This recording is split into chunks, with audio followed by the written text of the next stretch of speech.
Good morning, ladies and gentlemen, and I have a very quick question for you. Are you tired of having to carry your chainsaw in a massive box in your side-by-side and it takes up all of your bed space? Well, 1 second, I think I have a solution for you. I think that's a little bit better, eh? What about you? So guys, the company Sawhall, called Sawhall I should say, sent me out this scabbard a little while ago, and I was really wanting to find a solution for carrying my chainsaw on the trails, but I wanted it to not take up as much bed space as you just saw in the intro of the video, because it's just, I mean, it's a tool that you really need on the trail, but not everyone can have the room for it. So I did some research on the internet and I found these guys, and they were kind enough to send one over to me. It did actually ship with a bracket to mount on a roll cage, but the cage system on this vehicle is not really what it was designed for. So the mount system that I'll show you closer up is a bit more custom than most people will likely have to do. But it's still, I feel like I should show it, because if you buy one of these, or if you have a machine that's kind of comparable to this application would work on pretty much any side-by-side. I mean, the bed rails are, those guys there, the bed rails are a pretty important feature of it, but for the most part, you can jerry-rig anything, and this, I still think, actually looks pretty good. So I'll get right down to what I did with, oh boy, I gotta get up here. I'll get right down to what I did in terms of fabrication and the mount and everything. So that right there is just a piece of angle iron that, once we had our position here, you can still see a little remnant of the grease stick on there. But once we had these holes and these screws in and we knew our angle, then I made up a template out of Bristol board and just notched that out. I know it's not perfect, but it's still doing the job. And the purpose of this piece here is to keep the toe from wanting to kick out like this, because it would have only been supported in the middle. So that's actually a pretty important piece you have to do to keep the bottom of it secure. Now in here, you can maybe see one, try and adjust the camera, you can maybe see one screw in there, but come on, lens.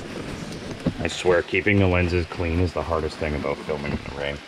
It's just brutal, because they never actually stay dry. And like that right there. Cleaning the lens and water just ran into my hand off the freaking roof. Anyways, I don't know if any of that footage turned out. I may have to reshoot this, but there's a screw in there that we countersunk, so the head is actually behind and that doesn't interfere with the bar. There's another one in this one too. These two guys are straight up just screws that we pre-drilled a hole and then just screwed them in with some washers.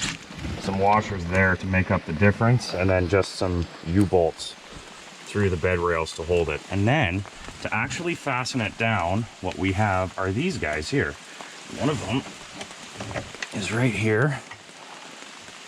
And this guy, it's gonna be very difficult to do with one hand, probably impossible, but this guy just loops around a couple of times like that, and it goes in there. Now, if I'm going on a ride, I loop around 2 or 3 more times and then heave it. If it doesn't take 2 hands to do it, you're not doing it tight enough. And then there's a couple more of these bungee cords right here that I just have as extras, and one of them, I believe it's this guy right here, it